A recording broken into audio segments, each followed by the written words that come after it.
clock on the wall so you know what time it is. Like it looks Yeah. like it's 10 o'clock, but I it's not know. quite 10 o'clock. I was thinking the same thing.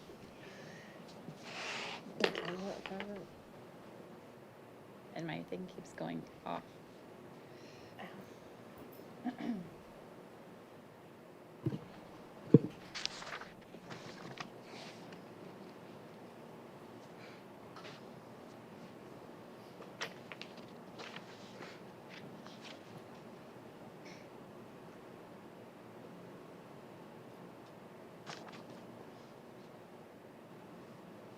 All right. It is 10 a.m. and the meeting of the Library Materials Reconsideration Committee will now come to order.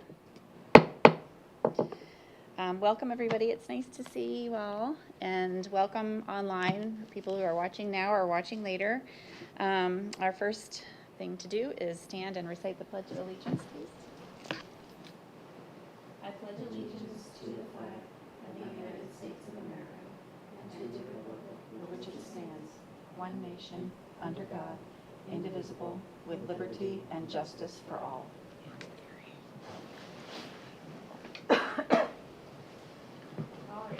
I just want to say one thing before we get started. I'm new at this chair gig, and I'm really excited to be involved in this way, but have some grace if I need to ask Jenny some procedural questions. I'm glad we have this to review. So let's begin with the open forum. Since we don't have anybody in the audience at this time, I'm assuming that we won't have anybody interested in doing that. So if that's the case, we can go ahead and close that. Moving on to minutes. Has everyone had a chance to review the minutes from the last meeting? Excellent. May I have a motion to approve the minutes? So moved. Second. Okay. Any discussion? No? Okay. All in favor? Aye. Anyone opposed? All right. This motion is passed.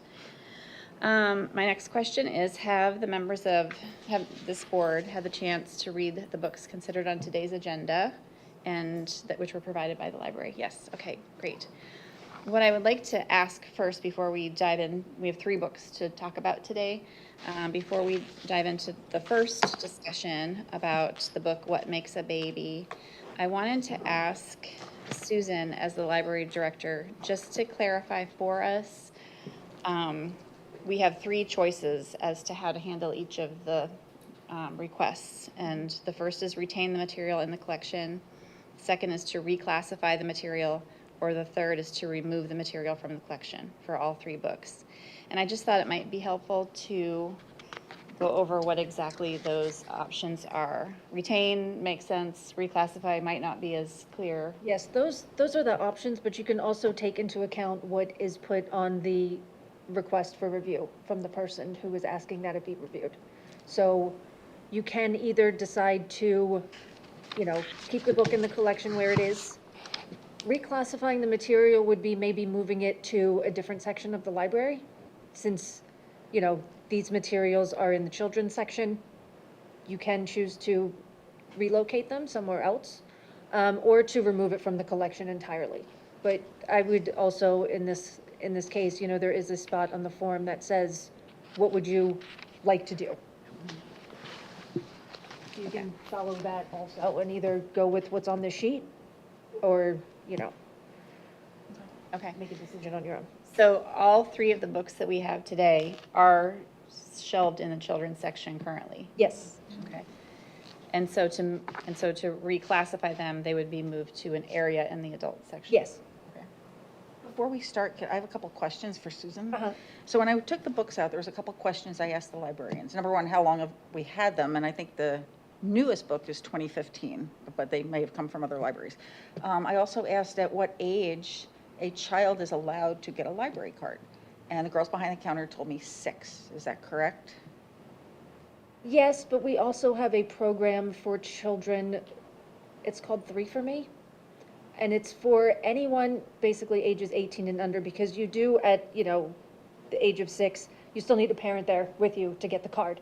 You can't until you're like 16 and you have your own ID. Okay, that's You one know, of my because questions. also if a child loses a book and it's checked out on a child's card or like a minor's card and they lose the book and they get charged for it, they're not actually responsible for paying that. It's actually the parent. So They can, but they still need a parent there to actually get the card. And the 3 for Me program is for kids under the age of 6 to get a card, and with that card, they can check out only 3 items at a time.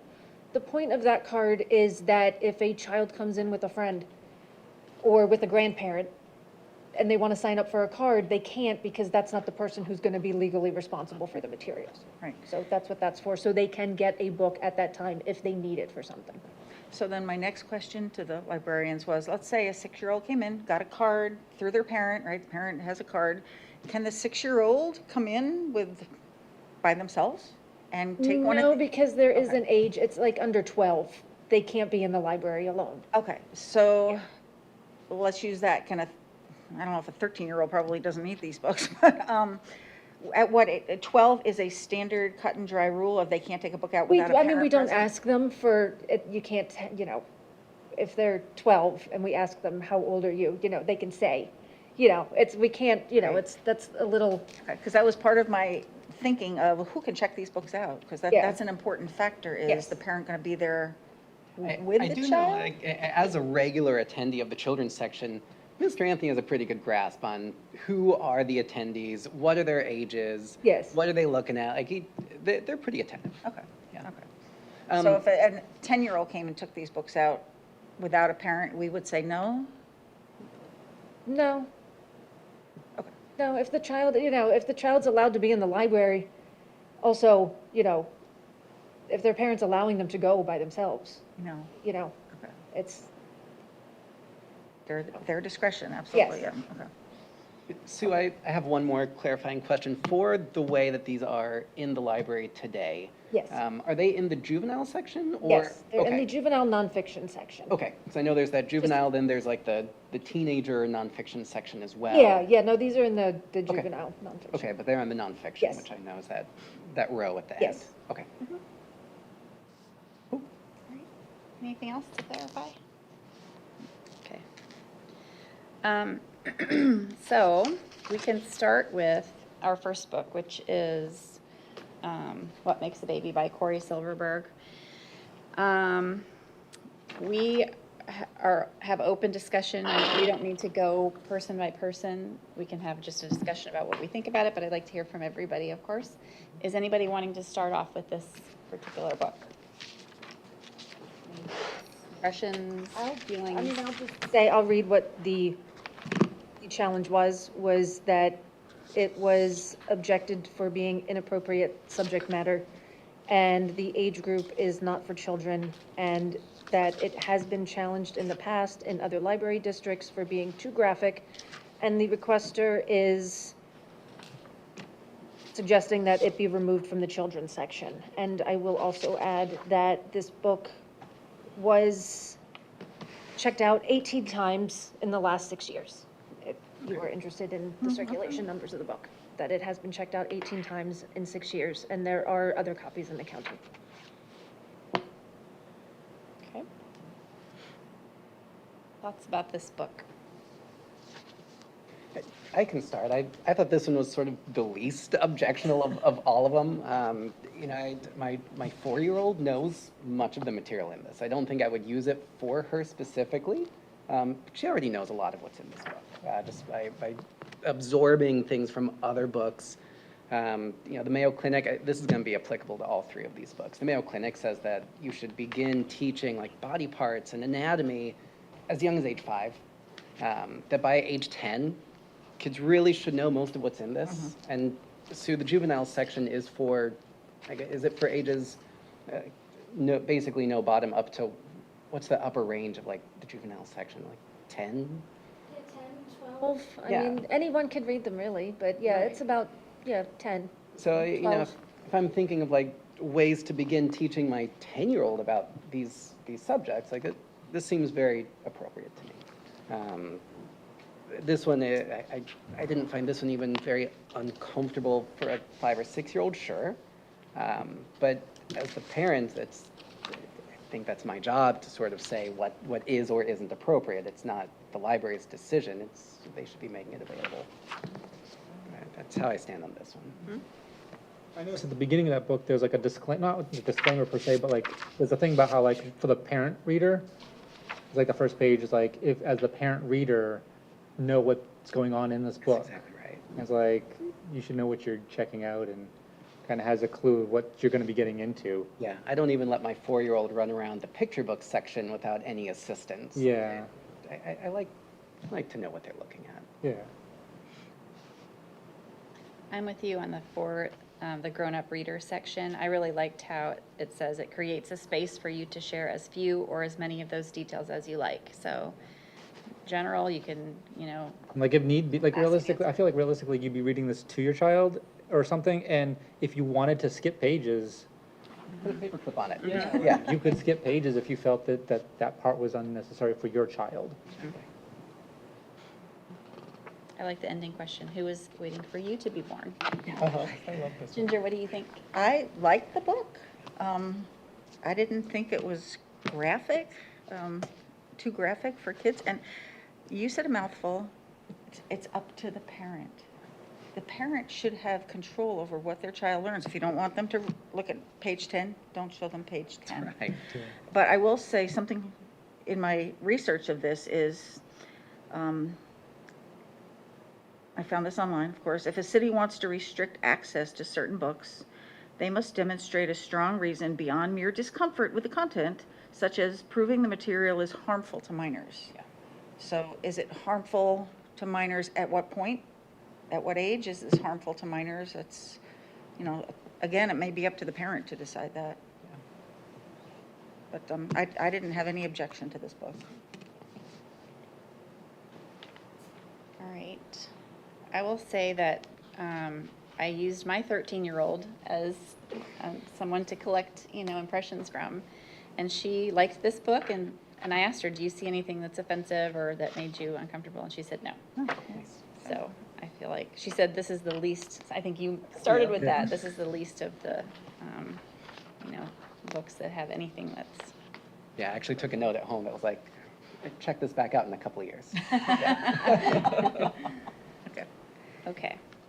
Susan, do you want to end with anything else of No, your no. impression? Okay. So what we need to discuss now is what we want to do with it. Retain the material in the collection where it is, reclassify it, or remove it. It doesn't sound like any of us wish to remove. No.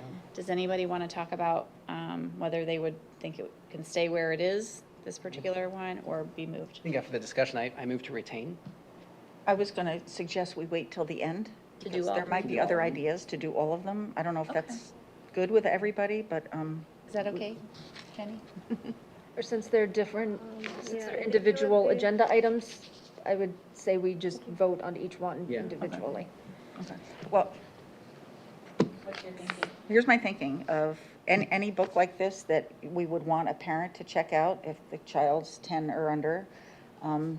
Is it possible that we have a section in the juvenile nonfiction that's specifically labeled for these type of books? Well, it's the health section, so, they're in the same section as, they're grouped by subject. So it's health, so it's with the other books on, Right, I'm just parts of the body and anatomy, and it's just in that section. thinking of, not a warning label, but children, please check out these books with your parents before removing, or. Yeah. Ironically, I think by doing that, you Oh, end up maybe. drawing more attention to it. Yeah, Right, yeah. Yeah, if you tell kids they can't do anything, that's the first thing they're that's gonna do. exactly right. And then, we put an onus on the library to figure out a way Yeah. to start controlling Okay, that. well, in that case, I would just say leave it on the shelf. Yeah, I moved to retain. Okay. Have a second? Wait a second. Okay. Okay. Just one thing, it looks like based on a policy, the Reconsideration Committee will issue a written decision on the basis of, and provide the basis of the decision in the letter. Would that be all right with you if we write the letter and then maybe present it to the chair or to all of you to sign? Yes. Okay. Is it possible to make that part of the motion? Okay, I make a motion that we leave What Makes a Baby on the shelf where it currently is, because we did not find the book offensive or particularly graphic, and that we authorize, Jenny? Jenny, I Clerk's was going to say office. Jennifer, to write a letter to that effect that we can all review and sign. That- Do we go person by person, or do we say all in favor? All in favor? Okay, all in favor of Aye. this action? Aye. Any opposed? No? All right, motion passes. All right, on to number 2. This one is by the same author, Corey Silverberg, and Fiona Smith, and it's called Sex is a Funny Word. And Susan read the request for review, so for this one, it's the same idea. To what do you object? Inappropriate subject matter, not for children. This book has been banned and challenged for obscene content. And then what would he or she like us to do with this book? And again, it's removed from the children's section, so that's the request.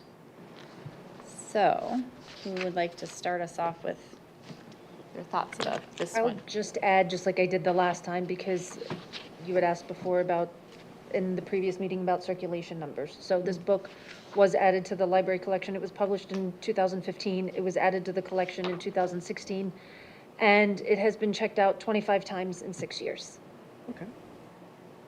Okay. This one also, I noticed, had a disclaimer for the parents in the beginning, and I felt this one was more like relationship-based than like reproductive-based. It was more like based on like relationships between people, and how you Feelings. feel about your relationship. And I thought it was interesting, it had a section here on like touching, on like what's appropriate touch and what's inappropriate touch, and like trying to, like, as a child, like, if you feel uncomfortable with being touched, you should talk to somebody about that and deal with that, like, not just keep it undercover. I kind of like that. I completely agree. I had the exact same thoughts. I thought this one had really strong messages about consent and communicating that and listening to your own inner voice. I thought those are some really great strengths of this book. Again, my takeaway from this was this would be great for an older kid within that juvenile age to have a guided discussion. And we're covering some of these types of topics with my 4-year-old and my 2-year-old about body boundaries and listening to yourself and telling people if you're not okay with hugs and touching. Yeah. So I thought this one was great. Mature, sure, but has a place. Well, it sounds like from the person that asked it to be reviewed, that they felt it was as of an obscene nature. So is it for us then to decide what's classified as obscene and what is not? I feel like kind of goes back to like, as the parent, kind of keeping an eye on what your child's watching. Like, you wouldn't let your kid stay up all night and like as a 10-year-old and watch Adult Swim. That would be obscene for a 10-year-old. Like, you should know what your child's kind of watching on TV or what they're checking out at the library. Browse YouTube unsupervised. Yeah, same thing. No kidding. I think this is an educational book, like you said, that a parent can sit down with a child and ask, but I have a strong opinion about even a 6-year-old or younger, that you talk to them about boundaries. And if you're not okay with touching or anything, that's a super important message in today's society, as we all know, that you have this talk with your kids. It's not meant for a 7, 8-year-old to take this out and read it by themselves, in my opinion. So it really needs a parental guidance, and which pages the parent feels comfortable, depending on the age of the child, with what they're going to share with their child. But I really think the section on touching and your own feelings is super important in today's world. Yeah, the intent is to facilitate discussion, not just, That's you right. know, and I don't think many children are really going to go to the section and pick out the books themselves, No. you know? They, I'll say that's why I felt reading most of these books it was more like to start a conversation, not the end of the conversation. Right. Like, if you're gonna have a child, like, you wanna start someplace, you could use one of these books to kind of start the ball rolling and kind of work your way Right. through things. And this is why I asked at the beginning, can a 7-year-old come check this out by themselves? And that might be part of the letter, Jenny, that if you write, say, these books are not meant for a juvenile to check out without a parent present. if that's okay with everybody. Yeah. I just think that's an important area that we're discussing, so. Also, just to add to that, what age would be consuming this? In the beginning, they introduced the 4 characters, which I love this because they all have different personalities and different interests in the material, you know? Just like kids. Yeah, and I just thought Just that like was a kids. good representation of where different kids are. But it also says that the first person is 8.5, the second one is 8, 9, and 10. And I feel like 8 is young for this, in my opinion. I just feel like that lower end of the age group there, I feel like this is some pretty detailed and comprehensive content. Not that it's bad, it's just, again, to reiterate, like, the parents need to be, Present. right. And there's sections of this that would be appropriate for 8. The Yes. touching thing that we just talked Right. about, is super important for an 8-year-old. Yes, for sure. To speak with a parent about that. Yeah, there's so much in here that some of it really is worthwhile for a younger, but some of it might not be. And that's okay. I mean, that's, again, just to say that parents need to be watching what their kids are reading and having conversations. And what we have all said here already is the question asking. In every section, there's like a list of thought questions that are great to share with parents and kids. In addition to activities like draw your body and, you know, different things like that to normalize that, so.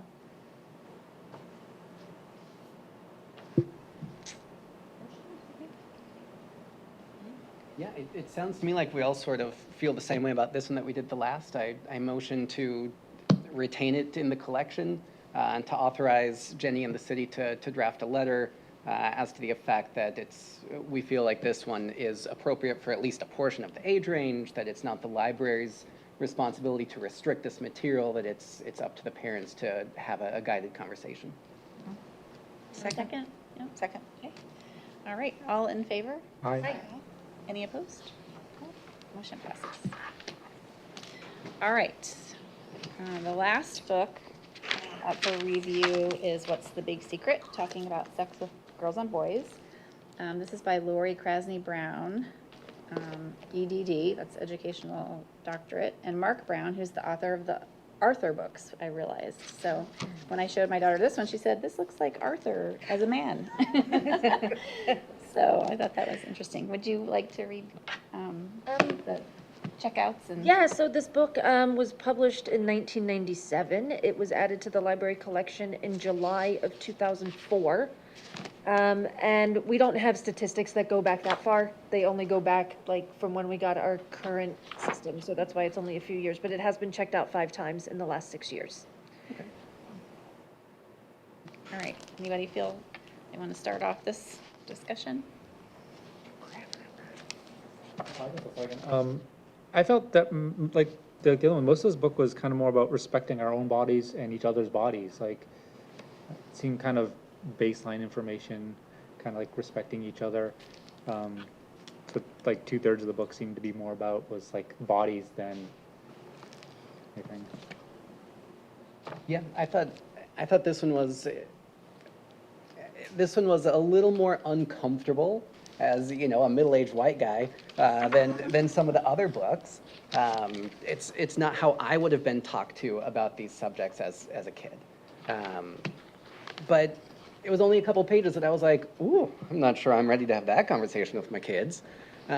Easy to skip those. You know, the rest of it, this one to me was more about, it feels like the point of this book is to attach names to things. And naming things is never a bad thing for kids. Being able to call your body parts by their proper names, to refer to the way that someone is touching you or that you are touching yourself, having names to call things can only help conversations. You know, again, there's a pretty big age range covered in the juvenile section. But is this appropriate for at least some of that age range? Absolutely. Do I find it offensive? No. Uncomfortable, yes, but offensive, no. I wish, you know, the person raising the complaint was here to tell us why she finds it obscene. But I don't find it at least obscene in a way that would require its removal. So this one is being challenged for being too graphic and opening up to the page where the male and female body parts are displayed in a diagram. I'm not sure if, I guess this is probably the part they're referring to. And again, it's depending on age. You're not going to show this to a 6-year-old. They won't even know what you're talking about.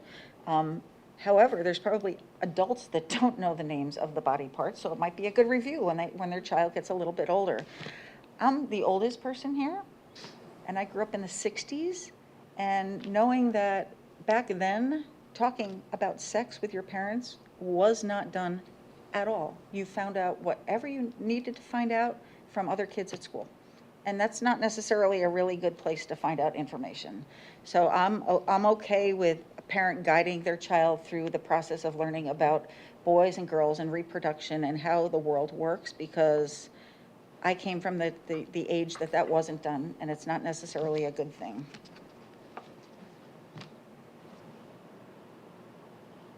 So I had my daughter read this one, and this is her response. She said, it's scaled up to older kids compared to What Makes a Baby, the first one. And interestingly, she said it's a low lexile book, but a little, and I'll say sketch. She said the pictures were a little strange, that means, I guess, but she's like, but it's okay. And I just thought that's great. You know, that's someone who is the right, at the upper end maybe, for consuming this, who's like, I don't know about the, for example, the peeing demonstration page. She was like, but that's okay. And I love that she said that. It's just like you take it and you move on, or you don't go over that, you know, whichever part. There were some words crossed out in my copy of this book on the self-touching page. Okay. Yeah. Interesting. So, but anyway, just, I thought I would share that. I will say I love the observation. last page. Of the kid sitting on the couch and he goes, Dad, can I ask you some questions about sex? And the dad's thinking, oh my gosh, here we go. So, but that's demonstrating what we want to say, that the parent should be teaching the kids about sex. Yeah, absolutely. And really, parents might benefit from reading these first and Absolutely. deciding, this is how I can broach this, or this is what's important to share. I think that's the value of these. And it seems as to me, well. based on the checkout statistics, that that's happening. 5 times in 6 years for this one isn't a great deal.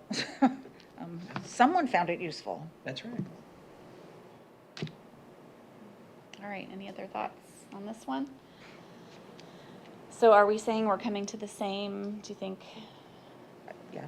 So we make a motion, I'll make a motion that we keep What's the Big Secret in the same place that it's currently being kept, with the understanding that Jenny will write a letter to the complaining person that we feel these books are all something that parents need to discuss with their children. And we can add, if you guys like, because I really like that idea, that the parent should probably read the book first before discussing with their child. That's my motion. Second? Everyone who is for, say aye. Aye. Anyone opposed? No. Motion passes.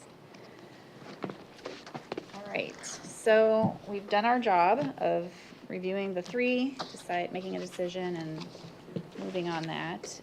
Now is the time for board member comments. So let's go down the row if we could for that. Tom, can you start us off if you have any comments about the experience or? It's really fun being up here. I felt like I learned some stuff out of these books, you know, like it was helpful for me and enjoyable. But yeah, this was kind of a fun experience. And I'm kind of like, I hope we review more books so we can do this some more, you know, like, yeah, so. All right, now I just want to say thank you all for being a part of this board and taking time out of your day to do this, because it is really important, and it's good that we have this outlet for the community, for people who have concerns about materials, you know, to have it reviewed by people who are outside of the library system and the people who actually pick the book. So I just wanted to thank you all for doing this and taking the time to do it. Thank you. Andrew? No, I think, you know, these were great discussions. It's good to be able to read through the books in advance. That was really helpful. No further comments from me. Okay. Ginger? I love being on this committee. I love discussing these things with other people that have maybe have different opinions. We didn't much have a different opinion today, but I wanted to do some research before I sat up here, and I found some really interesting things, like what I've already said already, but I found something that said Florida has not banned books about sex education for elementary-aged children, according to the Florida Department of Education. However, Florida has passed laws that restrict classroom discussions about sexual orientation and gender. So that is by school district. I also looked up Pinellas County. There is one book in the Pinellas County library system that has been banned. And I don't remember the name, but it ended in something monster. So that being said, I think, you know, we continue to have the conversations, but I would love, and I don't know if the people would feel comfortable if, not only in addition to filling out these forms, if they maybe write more of why they're objecting to it, or what they feel is happening, because I'm not sure, the parent may not know that the kids can't take the book out without a parent. I don't know what they know. So I would like more information from the person filling out the form, if we could get that. Makes sense. All right, I just want to say thank you to everybody for your time as well. This has been a great experience. I feel like just an interesting delve into some books that I've not checked out myself, but maybe would think about it more now.